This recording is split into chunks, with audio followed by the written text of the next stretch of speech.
Sveiki, čia vienmandatės rinkimų apygardos numeris 26, teisingai? 26. Tuoj kalbėsimės. Kandidatų į Seimo narius debatai. Ši speciali agitacijos laida yra apmokėta Vyriausiosios rinkimų komisijos. Visi kandidatai laidoje turi lygias galimybės išsakyti savo nuomonę ir idėjas. Klausimus laidos dalyviams rengia ir žino tik šios laidos vedėjas. Pristatau debatų taisyklės. Kandidatai klausimus atsakinės abėcėlės tvarka pirmyn ir atgal. Atsakymui skiriama 1 minutė. Kandidatams minint vienas kitus ar jų atstovavimas partijos. Paminėtiesiems kandidatams suteikiama pusės minutės vienos replikos teisė. Taigi šiandien laidoje dalyvauja Lietuvos regionų partijos atstovė Aneta Koryznė. Sveiki, Aneta. Sveiki. Primenu, čia Šiaulių, ar ne? Apygarda 26. Taip pat laidoje galėjo dalyvauti Lietuvos socialdemokratų partijos atstovas Vidmantas Norvaišas. Taip pat galėjo dalyvauti Lietuvos liaudės partijos atstovas Žilvinas Razminas, Lietuvos valstiečių žaliųjų sąjungos atstovas Antanas Sireika ir Krikščionių demokratų Tėvynės sąjunga Jovita Vičienė, tačiau, kaip matote, jų čia laidoje nėra, jų teisė rinktis. Kalbėsime su Aneta. Aneta, daug yra temų, daug svarbių. Jūs pretenduojate į Seimą, į Lietuvos Respublikos Seimą. Seimas yra aukščiausia valstybės institucija, parlamentinė respublika esam ir kontroliuoja visas jam pavaldžias valstybinės, įstaigas. Visų pirma, ministerijas. Taigi klausimai mūsų bus iš esmės, kaip vadinasi ministerijos, taip panašiai pagal jų pavadinimus ir kalbėsimės. Tai mano vertinimu ir ne tik mano svarbiausia tema yra saugumas, mūsų saugumas, šalies saugumas. Ir klausimas paprastas, kalbant apie karą Ukrainoje, jūsų akimis žiūrint, kaip pabaigti tą karą? Įsivaizduokit, kad jūs esat Seime, turite galę spręsti, įtakoti procesus. Kaip jūs pabaigtumėte šitą karą? Labai sudėtingas klausimas ir, žinote, ukrainiečiai turi spręsti. Ir kaip jie nuspręs, ar taiką sudaryti, ar kovoti iki galo, mes turime palaikyti bet kokį jų sprendimą. Ir padėti visomis išgalėmis. Kaip jūs apibrėžtumėt pergalę šitam kare Ukrainos? Kokia jinai turėtų būti? Na, jeigu būtų įmanoma absoliuti pergalė, tai neabejotinai Ukraina turėtų susigrąžinti visas savo prarastas teritorijas. Į 91 metų sienas? Susigrąžinti Krymą, kurį prarado, ir tiesiog susigrąžinti ten savo gyventojus, nes šiuo metu, žinome, labai sudėtinga situacija. Pati mokau ukrainiečius vaikus nuo pirmos dienos, kai jie atvyko į Lietuvą ir vedu jiems pamokas, aišku, rusų kalba, menus dėstau, šiek tiek bandau užsiimti meno terapiją, pastiprinti žmonės. Kai kurie mano ukrainiečiai pirmasis vietas tarptautinėse parodose laimėjo. Nes mes dirbame, mes stengiamės gyventi kiekvieną dieną, džiaugtis kiekvieną dieną. Tai jeigu būtų idealusis variantas, karas baigtųsi ir jie susigrąžintų savo žmonės, savo teritorijas. Jie grįžtų. Jie grįžtų. Tie vaikai, kuriuos jūs mokote, jūs su jais kalbatės. Mes kalbamės daug, žinokit. Jie iškart grįžtų, kai tik tai galėtų grįžti. Žinokit, kai kurie vaikai net nenorėjo lietuvių kalbos mokytis, nenorėjo mokytis nieko. Man skaudi tema, nes iš jų daug turėjau. Ir tie vaikai, žinokit, jie sako, mes mokytojai nepykit, mes nesimokysim, mes grįšim į tėvynę. Nesimoko lietuvių kalbos, nes projektuoja laukia, jie galvoja, kad karas toj baigsis. Suprantate, kai jis tik prasidėjo, dabar jau jie mokosi, dabar jau jie jau pradėjo, viskas pasikeitė. Bet pirmosios dienos sako, mes čia neilgam. Mes čia pas jūs neilgam. Mes tik pabūsim. Dabar jau suprato, kad dabar suprato, situacija yra neaišku, kaip ji baigsis. Ir, žinot, ir lietuvių kalbą išmokom, ir konkursuose sudalyvavome, ir laimėjome, ir daug bendrystės turime tarpusavyje. Ką jie pasakoja vaikai? Kaip jie tą karą supranta? Skausmingai supranta, nes kai kurių likę tėvai ten. Kariauja turbūt. Kai kurie kariauja, tėvai kai kurie neįgalus, jau tapę neįgaliaisiais. Buvo Tėvai, ta prasme. Taip, nes dėl karo nukentėjo ir tapo neįgaliais, kai kurie prarado artimuosius namus, kad prarado tai vienareikšmiškai. Tai gyvūnus prarado, visą turėtą turtą, viskas, kas jiems buvo brangu, jie viską prarado. Berniukų yra? Yra ir berniukų, ir mergaičių. Berniukai sako, kad kai galėsiu, imsiu ginklą į rankas. Taip, yra sakančių. Ne visi, bet yra sakančių. Kartais eina ir paišdykauti, bet tai čia yra tokia reakcija, psichologinė reakcija į visą tai, kas vyksta. Kalbant apie mūsų saugumą, jūsų akimis žiūrint, vėlgi, jeigu tapsit Seimo nare, tai priiminėsit sprendimus ir dėl mūsų saugumo, kiek jūsų vertinimų yra saugi Lietuva šitam geopolitiniam kontekste? Kiek galime būti ramus arba priešingai neramus? Kaip jums atrodo? Puiku, kad yra bendrystė, NATO bendrystė, ES valstybių bendrystė, susitelkimas, bet absoliučiai nei vienas nesame saugus. Ir daugiau dėmesio turime kreipti į tai, daugiau ruošti, sakykime, inžinierių. Skaitmenizacija turi būti didesnė. Kad apsisaugoti galėtume, mūsų labai maža valstybė yra, ar ne?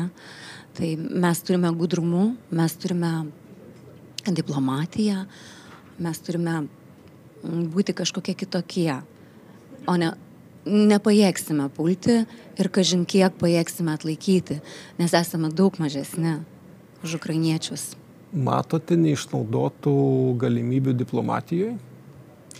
Galbūt jos buvo anksčiau, dabar jau, kai viskas įsibėgėjo, lauksime ir sprendimų priimtų Amerikoje, kas mums labai aktualu.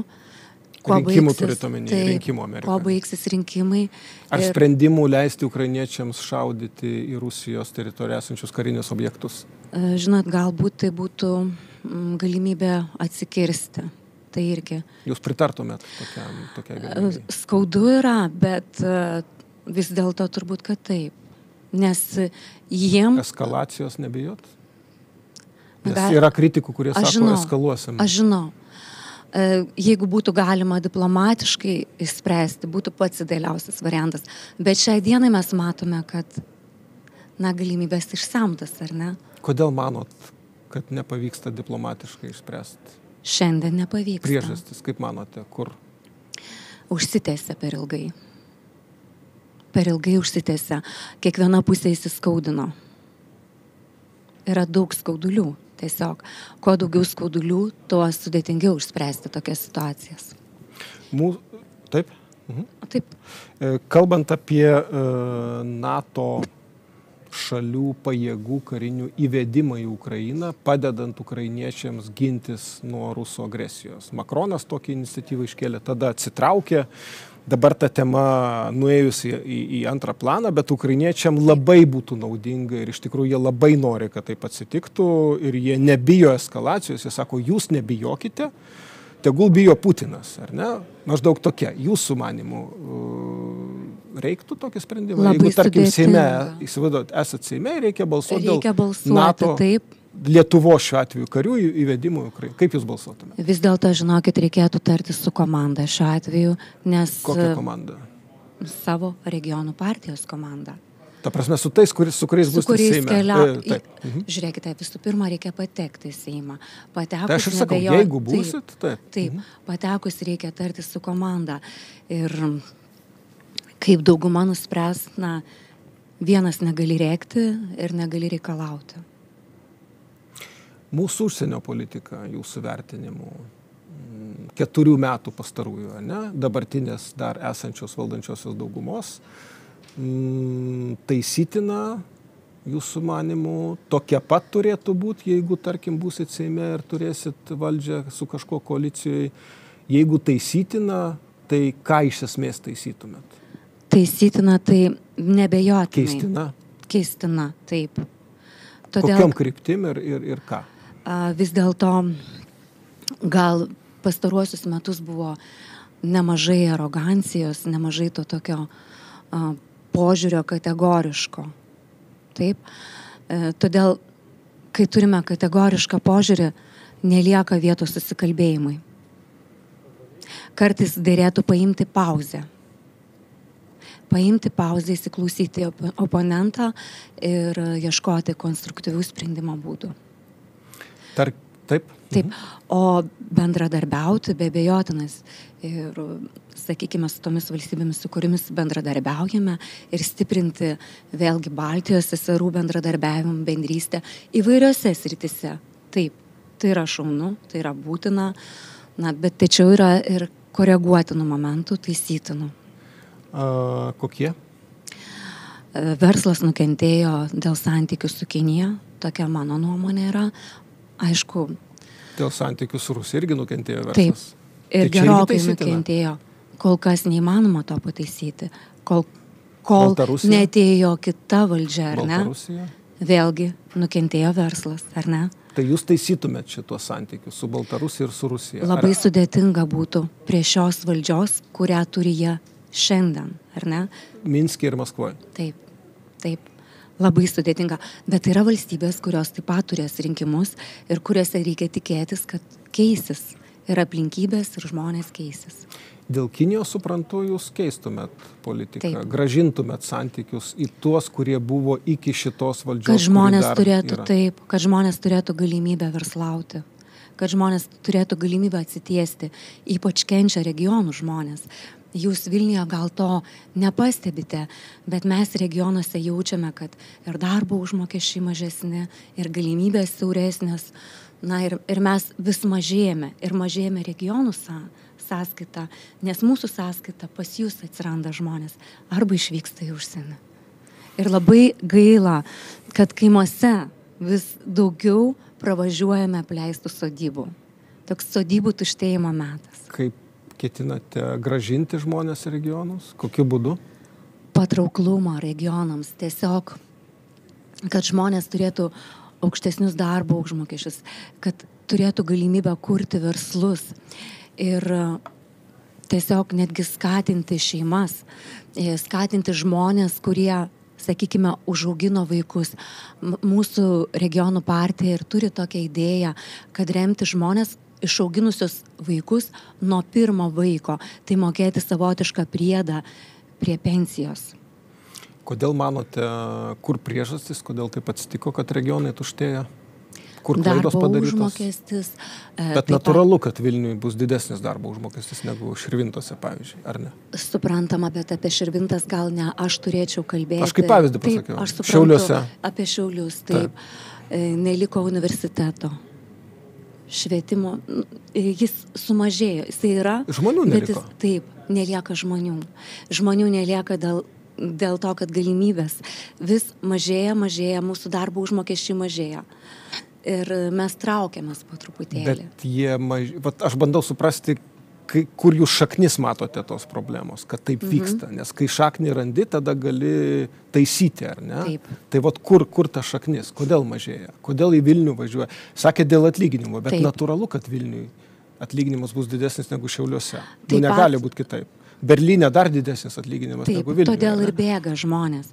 Todėl reikia ir sugalvoti bendromis jėgomis, kaip jos pritraukti atgal, kad regionas būtų patrauklus, kad nebūtų tik suremontuota, sutvarkyta viskas už europinės lėšas, bet dar ir atsirastų, kad ir mažučiai verslai. Jiems duoti lengvatas, kad jie turėtų tokia kaip parama, specialistas, jaunas specialistas, kad ir medikas, švietimietis, turėtų tą galimybę įsikurti regione. Tai ir būstas būtų jam, sakykime, nemokamai teikiamas, kad ir ne pats prabangiausias, bet kad ir šioks toks užsikabinimas ir, sakykime, tu padirbėjęs kokius 7 metus regione, tas būstas lieka tau. Kad tai būtų sprendžiamas problemas.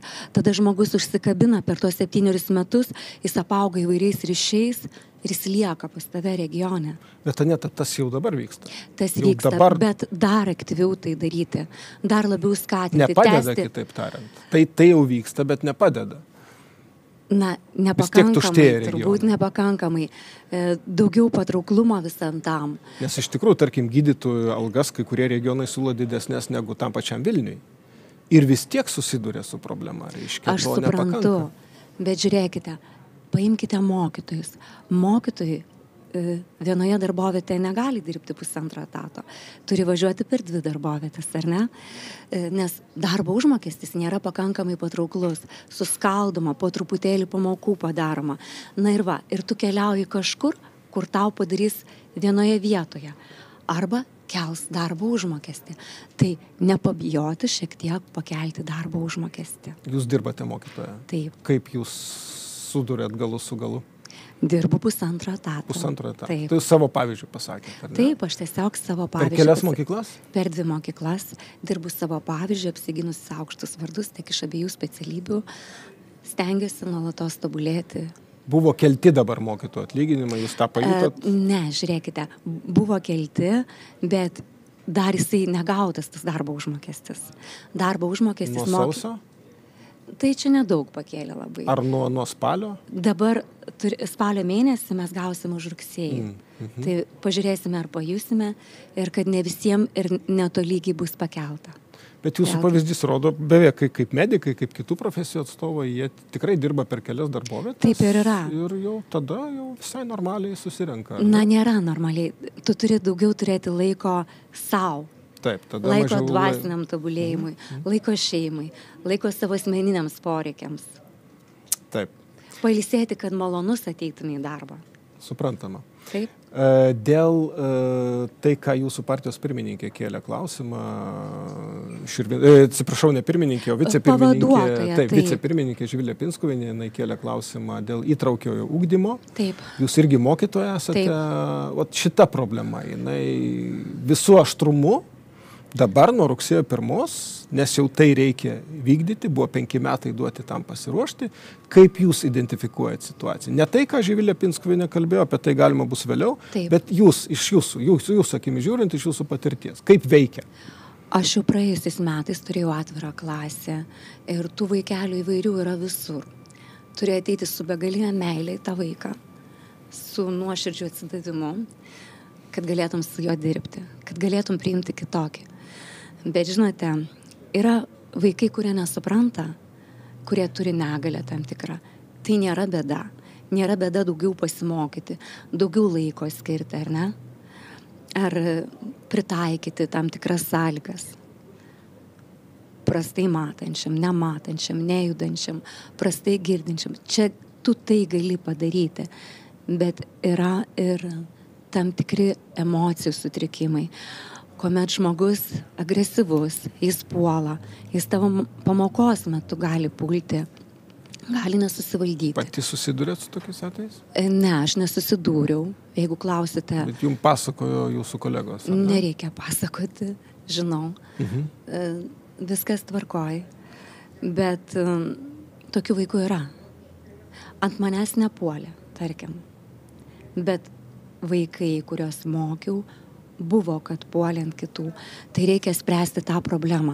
Ir labai gražiai tą problemą savo mokymo įstaigoje sprendžia Tomas Lagunavičius, girdėta turbūt asmenybė.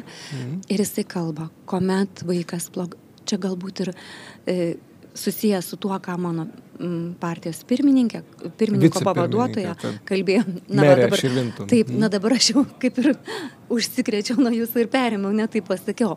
Tai, jūs esat skyriaus pirmininkė. Aš savo skyriaus pirmininkė, o mūsų partijos pavaduotoja Živilė Pinskuvienė kalbėjo apie tai, kad vis dėlto gal tos vaikus galima išvesti ir atskirai mokyti. Ir už tai susilaukė kritikos. Susilaukė kaip kritikos. Kaip į getą kažkokį uždaryti. Bet žinote, gal ji nepaaiškino iki galo, arba žmonės neišgirdo, ką jinai sako.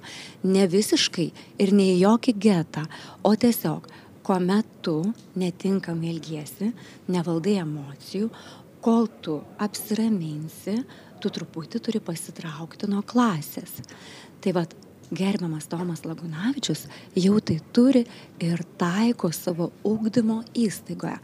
Tai visa tai yra įmanoma. Toks kaip nusiraminimo kambarys? Nusiraminimo kambarys, bet jis neturi būti... Čia nepažeidžiama, nes tas vaikasgi nesupranta, kad jis elgiasi ne taip. Suprantate. Jeigu suprastų, tai būtų kas kita. Bet tai turi būti... Čia yra problema, kad nesupranta. Etiška turi būti ir kitų žmonių atžvilgių, ir mokytojo padėjėjo.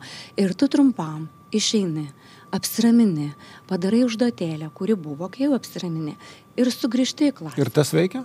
Taip, tas veikia. Pas mus buvo tokie dalykai taikomi. Diskriminacija tai nėra laikoma? Ne, kokia tai diskriminacija? Tu esi dabar neramus.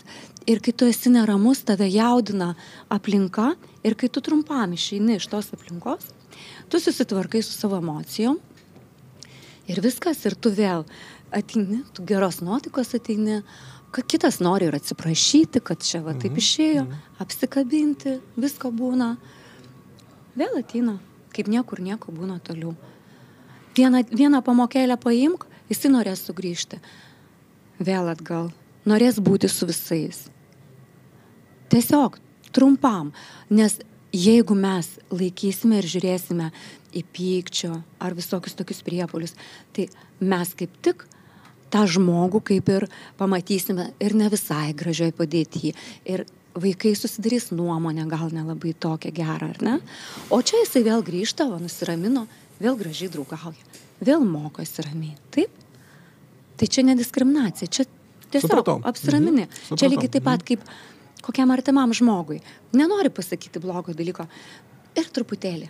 Bet mes kalbam apie vaikus su sutrikusią elgseną. Taip, taip. Nes nesutrikusias elgsenos žmogus supranta.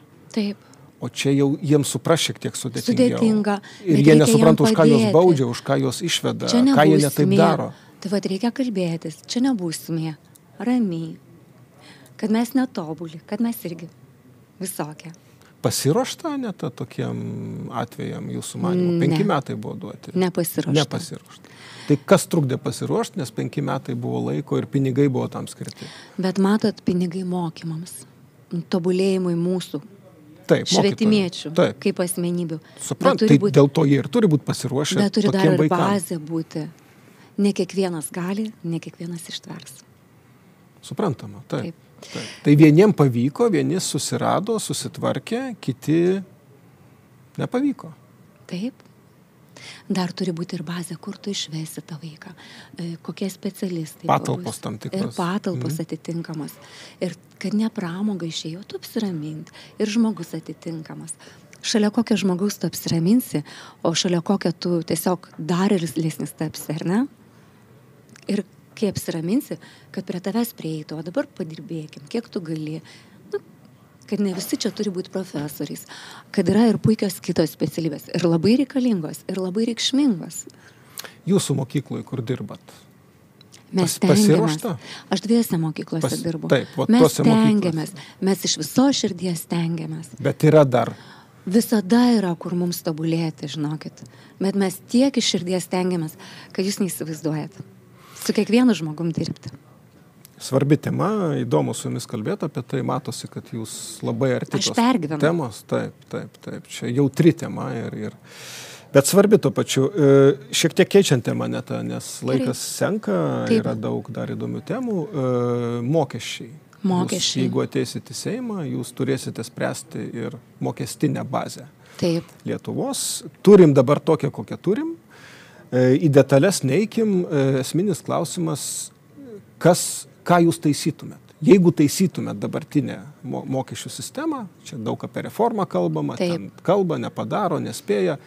Įsivaizduokit, kad jūs galit padaryti, turit instrumentus, į detalės neinam, iš esmės, ką keistumėt, jeigu keistumėt? Didinčiau neapmokestinamą minimumą. Kad būtų visiems lengviau gyventi, kiekvienam piliečiui Lietuvos tai yra labai aktualu ir tuo pačiu palengvėtų jo finansinė našta. Tai būtinai daryčiau. O visa kita, tai nebejotinai tarčiausi su komanda, jeigu tokią turėčiau, jeigu patekčiau, aišku, tarčiausi su komanda mūsų regionų partijos ir atsakingais specialistais, ką geriausio galima padaryti, nebejotinai su ekonomistais. Kaip sako, einantis pareigas premjerai, nesvarbu, kas jie bebūtų, iš kur lėšos, iš kur paimtumėt pinigų didint NPD? Reikėtų peržiūrėti, gal kažkur vis dėlto yra įkvojama per nelyg daug. Matot kažkur, jaučiat, kur per daug įkvojama? Ar žinot gal? Na, žinote, reikėtų įsigilinti labiau ir tada kalbėti. Neatsakinga pasakyti, o po to, sakykime, na, tai negražiai išeina. Taip? Tiesiog galvoju, gal žinot, gal turit informacijos, gal kur perskaitėt spaudoje. Na, perskaityti spaudoje yra viena, tai gali būti žurnalistų nuomonė, tai gali būti, sakykime, na tiesiog, tam tikro specialisto nuomonė, nebūtinai ta nuomonė turi sutapti su mano. Ir nebūtinai ta nuomonė gali būti teisinga. Jūs neįsižeiskit, čia nėra kritika žurnalistam. Ar šiaip. Ne, galit kritikuoti. Ne, tai... Mes irgi esam kritikos objektai. Tai laisvai. Visi mes turbūt esam kritikos objektai. Taip. Tai jauskitės laisvai, jeigu norite mus kritikuokit. Man dar įdomiau būtų, aš galėčiau galbūt kažką pripažinti, o galbūt kažkur ir su jumis nesutikti. O man malonu ramiai kalbėti. Ir bet kokiom temom. Tai ramiai galima ir kritikuoti. Taip. Dar dėl šaltinių, ar ne? Taip. Vis dėlto, galit konkretizuoti, iš kur imtumėt? Jeigu norit ten padidinti, ten gal dar kažkur kažką norit didinti. Reikėtų peržiūrėti. Ką peržiūrėti? Rimtai peržiūrėti visas eilutes, paskirstimą lėšų. Negaliu taip drėbtelti jums laidoje ir pasakyti kategoriškai iš šen ar ten, nes gali būti mano šios dienos matymas ne visiškai teisingas. Be kompetitingų ekonomistų ir komandos į tokį klausimą taip drėbtelti nekorektiška. Komandą turit? Regionų partijos komanda. Yra įvairių žmonių. Nebūtinai jie kandidatuoja. Regionų partija būtų pajėgi užpildyti visų ministerijų ministrų kabinetus? Na, turbūt sudėtinga į tokį klausimą. Nes einat į valdžią, tai turi būti pasiruošę įvairių sričių. Ir laimėti 71 balsą Seime. Aš suprantu. Įvairių sričių specialistų yra. Akiplėšiška sakyti, kad taip, visų užpildyti. Bet yra kompetitingų žmonių, kurie tikrai galėtų. Taip. Bet taip gaideliai nebūna, kad užpildysi visų. Gerai, kurias ministerijas labai norėtumėt paimti gerąją to žodžio prasme? Aš suprantu. Kad padarytumėte tai, ką dabar žadat žmonėm per rinkimus. Aš tik iš savo pozicijos galėčiau pasakyti, kad labai svarbu būtų kalbėti apie švietimo ministeriją. Nu, jūs mokytojai. Taip, todėl... Geriausiai išmanot tą sferą. Dėja. Ne, tai labai gerai. Taip, todėl aš iš savo pozicijos... Jūs būtumėt švietimo ministrė, kandidatė, jeigu pavyktų... Jokiais būdais pas mus yra žmonių su didesnė patirtimi. Aš esu nauja, mažai matoma. Ir tiesiog... Vis labiau matoma, sakyčiau, taip? Yra matoma labiau žmonių su didesnė patirtim ir kompetencijomis. O save kur matytumėt, jeigu patektumėt į Seimą? Būčiau komandos nare. Yra komitetų Seime daug įvairių. Nuoširdžia komandos nare. Kuriam komitete norėtumėt dirbti? Negalvoju, žinokit apie tai netgi.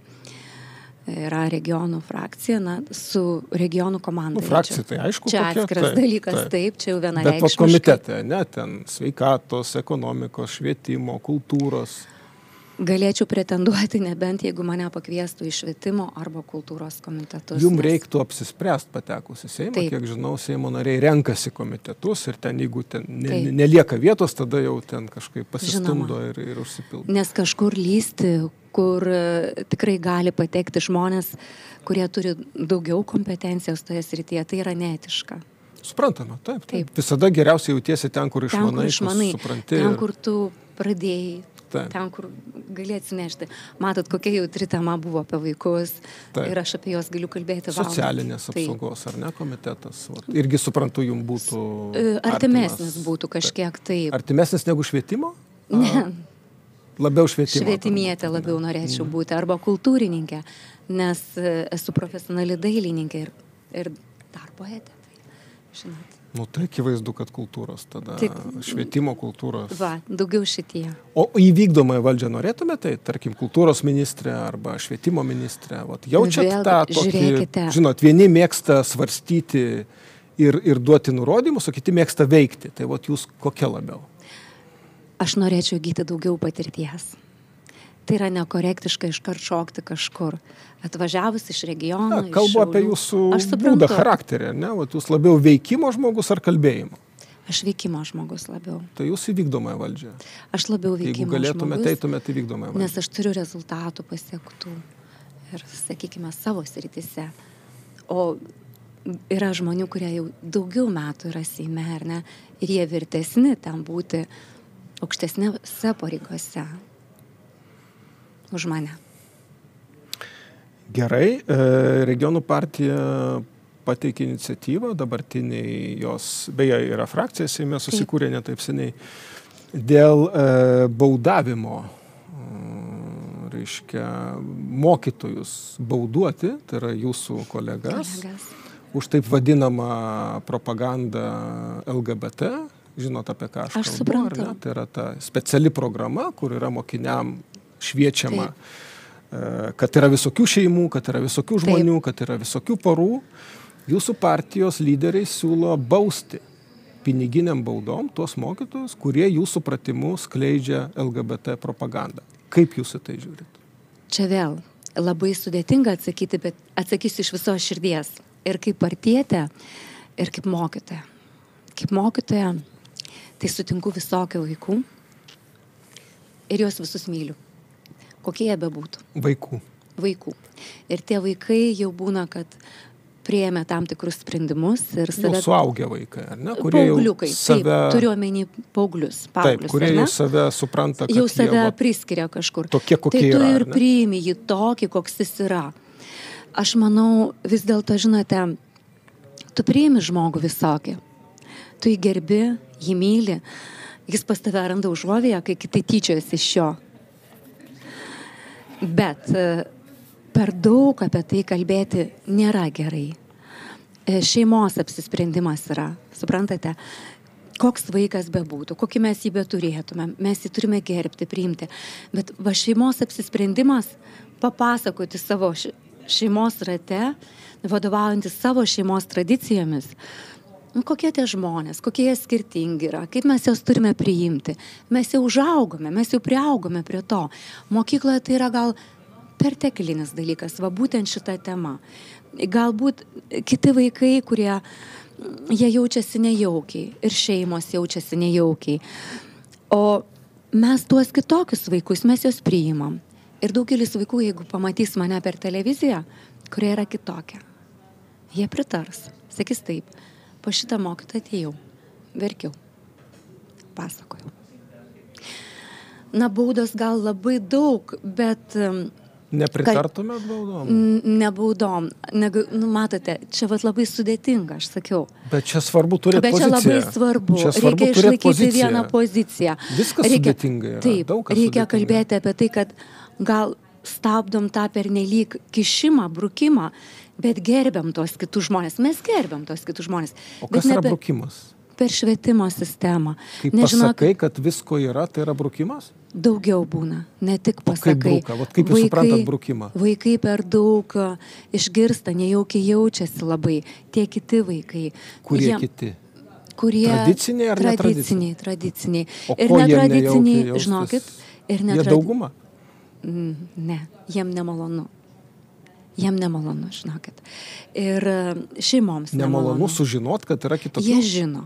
Tai kas jiem nemalonu? Iš savo šeimų žino. Kas jiem nemalonu? Žiniasklaidos gali pasižiūrėti, internete gali pasižiūrėti, gali šviestis asmeniškai. Reikia, kad kažkaip švelniai visą tai įeitų. Ne per mokyklą tai turi būti. Tikrai. Bet net šeimos labai įvairios. Va tame ir esmė, kad šeimos įvairios. Ir įsivaizduokit vaiką, taip, netradicinės orientacijos, taip, tradiciniai šeimoj.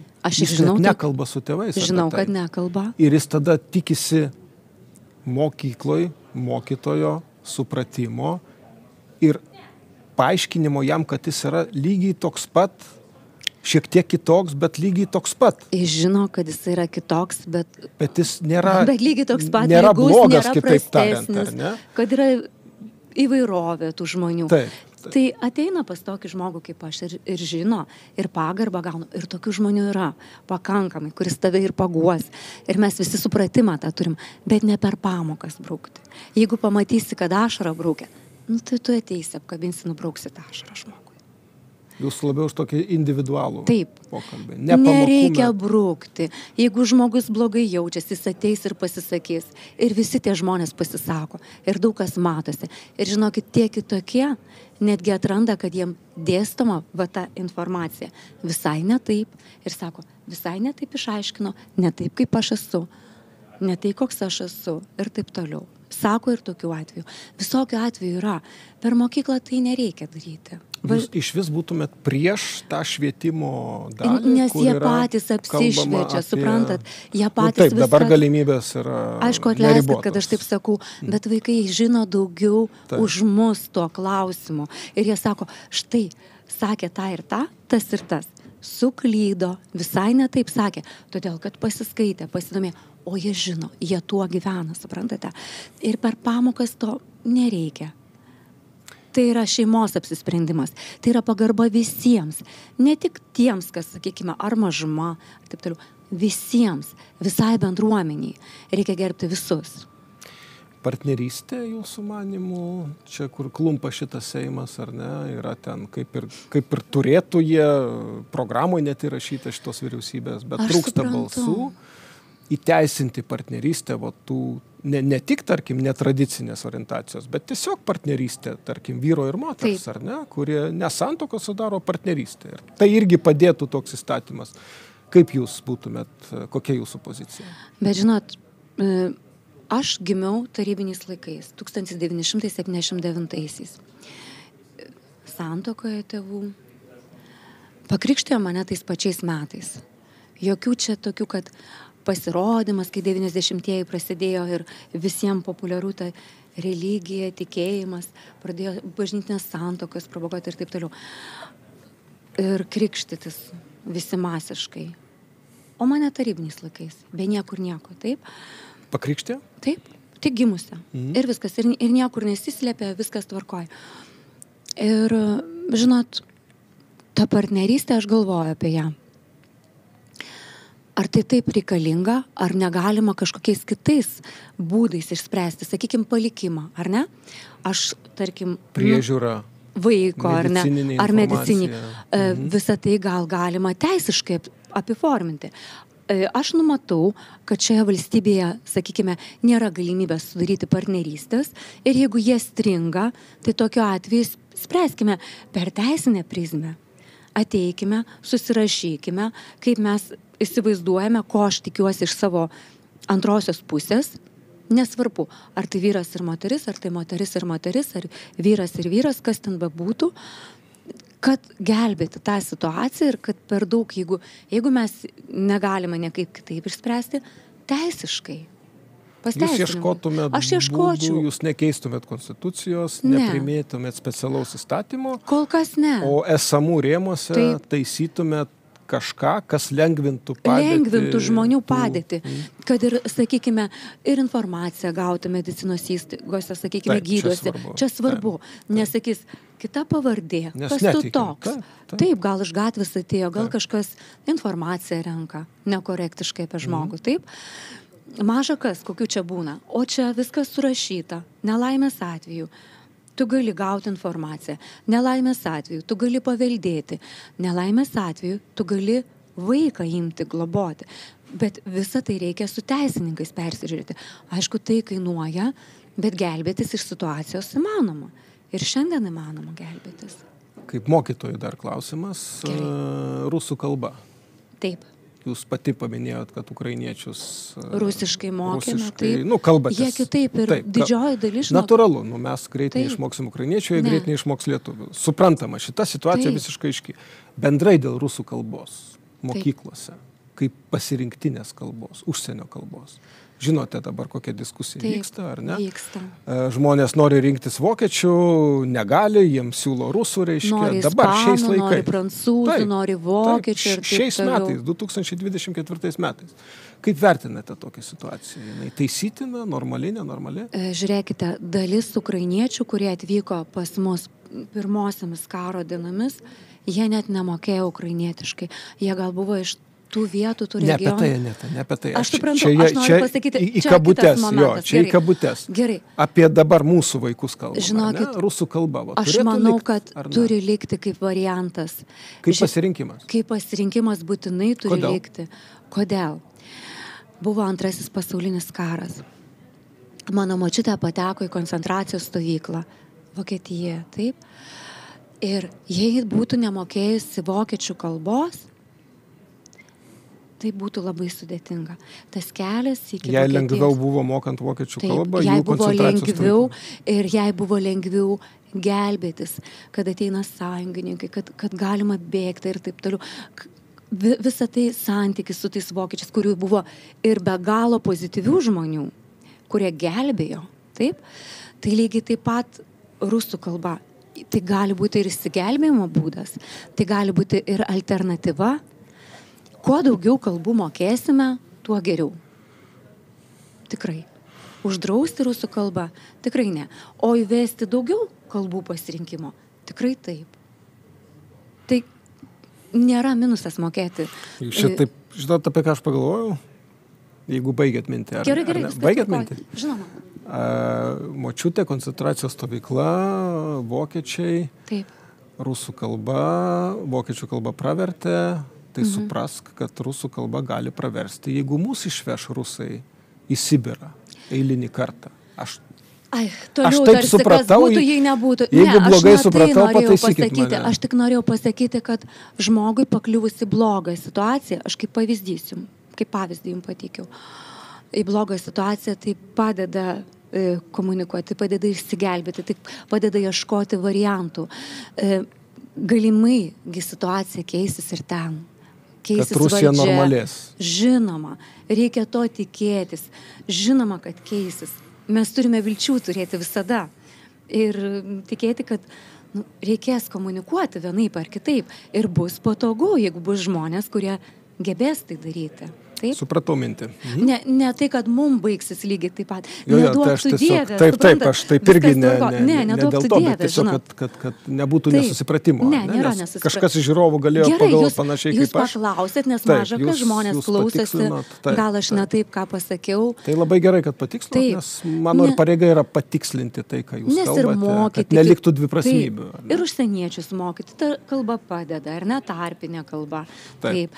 Ir verslą daryti, ar ne? Irgi. Galbūt kultūros santykiai susitvarkyti. Duok Dieve, mes apie tai turime ir galvoti, kad kažkada viskas turi susitvarkyti. Supratau. Tai tik ta prasme. Gerai, kad patikslinot. Dėl regionų partijos žinau, kad vienas tokių svarbių klausimų, kuriuos kelia regionų partija, ne tik šituose rinkimuose, yra keliai. Taip. Tai yra ne Vilnius Kaunas ar ne Kaunas Klaipėda, nors ten irgi yra ką taisyti ir visą šią vasarą taisė. Bet jau tie labiau regioniniai keliai, kur iš tikrųjų pravažiuoja ir turi važiuoti servisą, ar ne? Būna. Čia, kaip jūs suprantat, kitaip tariant, juk dabartinė valdžia supranta tą problemą. Supranta. Negali nesuprasti. Ne, tai aišku, kad negali. Bet kodėl? Kaip jūs manote, arba žinote galbūt, kodėl neužtenka dėmesio, lėšų keliam, kurie yra labai svarbus infrastruktūrai, judėjimui, prekių, žmonių, karinės technikos galimai, ar ne? Reiškia, kuri jau, taip, jinai jau juda. Ir jeigu reikėtų ten pastiprinimo, tai būtų labai svarbu. Kodėl paliekamos tos duobės? Kodėl neužtenka jėgų, galbūt lėšų, dėmesio dabartiniai valdžiai padaryti, sutvarkyti kelius? Kaip jums atrodo? Nemeilė regionams. Nemeilė žmogui. Jūs manote, kad dabartiniai valdantieji nemyli žmonių regionuose? Nemyli, jeigu mylėtų atkreipti dėmesį. Nes jie ten turi rinkėjų ir jie gauna balsų. Visur jie turi rinkėjų, nebejotinai ir didelėse miestuose, ir mažesniuose, bet daugiau dėmesio skirti regionų žmogui. Jis jaučia atskirti didesnį regionų žmogus. Mes nesame tokie patrauklus, mes nesame tokie turtingi, mes nesame tokie įtakingi, mes nesame tokie reikšmingi. Tai ir keliai pas mus netokie kaip pas jūs. Nesupykit. Vilniuje irgi rasi visokių. Yra visko. Ypač į kiemus įvažiavus, tai ten geriau nevažiuoti kartais. Geriau nevažiuoti. Tada atvažiuokit į regionus. Mes nuo savose namuose gyvename. Ir mes turime kur pasistatyti automobilius. Taip. O Vilniuje problematiška pas jūs. O ką jūs padarysit, Aneta? Įsivaizduokit, kad jūs gaunat galimybę įgyvendinti pažadus. Kaip jūs tą pakeisit? Dėmesį regionams. Bet tą visi kalba. Visos partijos bet sako. ne visi daro. Mes net vadinamės taip. Regionų partija. Tai jūs iš kažkur kitur atimsit ir duosit regionam daugiau, nes pinigų visiems neužteks. Reiks perskirstyti. Iš kur jūs paimsit, kad duoti, tarkim, regionų keliams? O ką nuskriausit? Jau sakiau, reikia peržiūrėti eilutes ir tai paimti ir sakyti, nuskriausim šitą ar dar kitą. Iš kur jūs paimtumėte? Supriešinsime grupės, taip kalbėdami. Bet natūralu. Jūs kažką nuskriausit, jeigu kažkam duosit. Žiūrėkite, regionai... Nes jeigu dabar visiems užtektų, tai keliai būtų sulopyti. Neužtenka. Neužtenka. Pensijas kelia, tenai išmokas daugiavaikėm mamom. Natūralu neužtenka keliams. Pensijas tai jūs kelia nepakankamai ir išmokas daugiavaikėm šeimom tai iš kur kelia paimsit pinigų keliams? Nes labai daug kainuoja. Didžiulė atskirtis, kuomet turi daug vaikų šeimoje. Ir tos išmokas nėra tikrai pakankamos. Kaip švietimietė žinau, ir savo mokinukų žinau, ir šių šeimų žinau tos dalykus. Taip kad ir tai reikia, ir apie tai reikia kalbėti, ir apie pensijas, nes pensininkam neužtenka lėšų. Tai net iš kur paimsit? Peržiūrėti eilutes, sakau. Ta sakėt? Taip. Tai kokią eilutę jūs nuskriaustumėte? Tai dabar... Kur jūsų manimų yra per daug lėšų, galbūt, aš tiesiog taip paklausiu. Aš suprantu. Jūsų vertinimu, kažkas gauna per daug, ten nežinau, kokie nors krašto apsauga, pavyzdžiui. Aš kaip pavyzdį sakau. Suprantu. Arba ten susisiekimo ministerija galbūt ten kažkam kitam gauna, bet keliam neužtenka, ar ne? Ten geležinkelius tiesia, pavyzdžiui, nes irgi svarbu, ar ne? Ten uostų infrastruktūrą plečia, irgi svarbu. Ir keliam neužtenka. Tai jūs iš ten paimsit? Iš kur? Palaukit. Aš turiu matyti dokumentaciją ir tada tik tai galiu kalbėti. Va šiandien dienai mes galime tik tai fantazuoti, kad atimsime iš vieno ir perduosime kitam. Reikia gerai išanalizuoti ir turbūt vis dėlto būkim sąžiningi. Reikia kalbėti su ekonomistais. Viena Aneta Koryznė neateis ir nepasakys, va iš šitų atimkim, nes gal aš netinkamų rakursų pažiūrėjau, arba gal aš tik tai iš savo kompetencijų srityje žiūrėdama galvoju, kad gal šitiem nereikia, o jiem irgi reikia. Arba gal galima šiek tiek mažiau šitiem ir tada kažkam lieka. Bet dabar, nematant dokumentų kalbėti, yra nekorektiška. Bet kai jūs rašote partijos programą, ar ne? Jūs dalyvaujate turbūt kaip skyriaus pirmininkė, esat svarbus asmo partijoje, nes skyriaus pirmininkų nėra tiek daug, kiek narių, ar ne? Tai kai jūs rašot programą ir rašot, tarkim, apie kelius, tai jūs turėtumėt turbūt iš karto pateikti atsakymą, kaip tą padaryti, iš kur paimti. Ar jūs sakote, va dabar parašom, o jau jeigu išrinks, tada žiūrėsim, kaip jūs sakot, iš kokios eilutės paimti. Ar galbūt mokesčius pakelt, gal kelių mokestį padidinti, gal apmokestinti kelius, kaip Lenkijoje, kai kurios autostrados. Aš kaip pavyzdį sakau. Mokesčių kelti jau nebeįmanoma žmonėms. Žiūrėkite, kaip mes gyvename, ypač regionų žmonės. Sakau, kad kaip tik nekelti mokesčio, o neapmokestinamą minimumą didinti. Kad jokiais būdais. O iš kur paimti lėšų, jūs žiūrėtumėt, aš žiūrėčiau, labai reikia išanalizuoti ir su kompetentingais asmenim kalbėtis, nes dabar man per daug įžūlu būtų jums taip atsakyti ir skaudinti kažkokią tai interesų grupę, kuri sako, mes jau netenkam. Šita ateis, klausimas, ar dar jie ateis ar ne, ir šita eis, grobs ir neapmašiusi, bakstels piršteliu, šitaip negali būti, kažkam nupjaus ir kitiems pridės, kurie yra jos simpatikai. Supratau poziciją, paaiškinot, perklausiau, man tam momentui, man aišku, nėra už ką.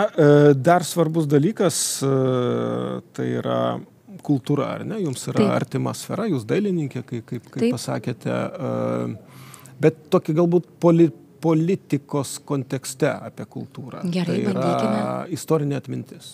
Taip. Paminklai.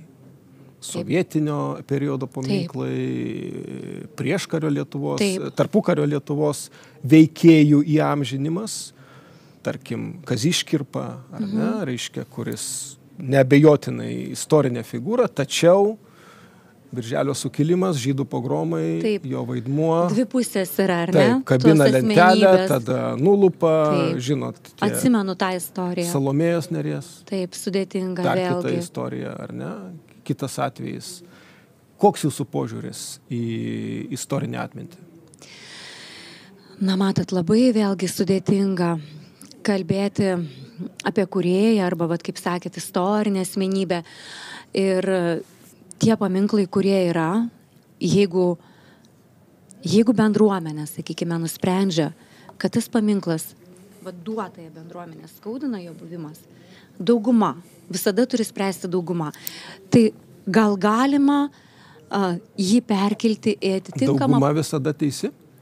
Ne visada teisi, bet sprendžia dauguma. Nereiškia, kad dauguma teisi, bet šiuo kartu balsuoja dauguma, šiuo kartu situaciją vertina dauguma, sakykime, bendruomenė, ar ne, turi kokį nors ginčytiną paminklą. Ir bendruomenė nusprendžia, na, gal mums jo nereikia, taip? Tai gal galima į kažkokią kitą, jeigu miesto centre yra ar dar kažkur, gal galima į kokią kitą, na, irgi pakankamai pagarbę vietą, jau kaip istorinį faktą, sakykime, Grūto parką? Panašiai, kažką tai tokio. Tai būtų lankytina vieta, tai būtų įdomybė turistui ir tai nebūtų visiška nepagarba. Taip? Nes istorijai buvo visko. Taip? Įvairiausių dalykų. Ir sakykime, kad ne tai, kad mes visiškai kažką suskaldome, visiškai kažką išmetame. Ne. Puiku yra Grūto parkas. Gal dar kažką galima suformuoti tokio? Salomėja nėrė į Grūto parką? Na, ne. Aš kaip pavyzdį klausiu. Aš suprantu. Kodėl ne? Aš suprantu kaip politikos veikėja. Taip. Galbūt, jeigu skaudino jos, sakykime, paminklas ar dar kažkas tokio, galbūt yra kažkokia atokesnė vieta, kur bendruomenė nuspręstų, kad visiškai išmesti kaip ir nei šis, nei tas, nes vėlgi kūrėjai, ar ne, kurie irgi nusipelnė, kad yra meno kūrinys, taip, ir visiškai išmesti ar kažkaip tai išniekinti tą meno kūrinį negalim. Gal tiesiog atokiau, kažkur atradus pagarbę vietą, tai kiek mes erdvių turim, kur galime panaudoti ir sakyti, kad būtent ši vieta skirta tam ir tam. Ir gali būti ne tik lentelės, bet ir tie tam tikri kodai, kur ateina turistas, perskaito. Tai yra tas ir tas, toks ir toks veikėjas, ar ne? Tai jau tada tikrai bendruomeniai nebadys akių, nebus konflikto ir nebus susipriešinimo, tarkime, su mažuma, kuris sako, kodėl? Tai mes ir neišmetėm, mes ir nepadarėm nieko nepagarbaus. Mes kažkokią vietą atradom šitam istoriniam objektui, paveldo objektui, nes ilgainiui, tai yra paveldo objektai, ar ne? Jūs saugotumėt tuos dalykus? Visiškai sovietinio laikotarpio paminklus jūs saugotumėt? Sakykime, nebūtinai sovietinio, sakykime, kokio tai bebūtų laikotarpio. Čia labiausiai apie sovietinio, nes tai buvo primesta, ar ne? Tai nebuvo mums natūralu, buvo primesta, bet buvo. Faktas. Todėl, kad paveldosaugą baigiau, matote, tai viena iš mano specialybių. Tai iš mano specialybės pozicijos nekorektiška sunaikinti kažkieno sukurtą darbą ar kažką. Tiesiog atrasti erdvę ir tai įvardinti, sakykime, kaip muziejinė vieta, kaip dar kažkas tokio. Tai kad nebūtų visiškos nepagarbos. Kaip dailininkės jūsų paklausiu, kaip vertinate šitą sritį Lietuvoje? Tai yra kultūros ministerijos valdymo sritis. Dailė, paveikslų galerijos, muziejai, ar ne, ta prasme, visa tai, kas susijęs su daile, kaip jūs tenkina gausa, vaikštot, mėgstat, džiaugiatės, kažko trūksta? Matote, man niekada nebuvo problema eksponuoti savo darbų. Šį savaitgalį, sekmadienį. Mus matot, žinokit, nuo rugsėjo 30. Mes kalbamės 13 rugsėjo, bet mus mato nuo rugsėjo 30. Atsiprašau, labai... Turėkit omeny kontekstą. Aš tada pasakysiu konkrečią datą. Sekmadienis tai buvo rugsėjo 9 diena. Tai mes su dukryte važiavome į Gelgaudiškio dvarą.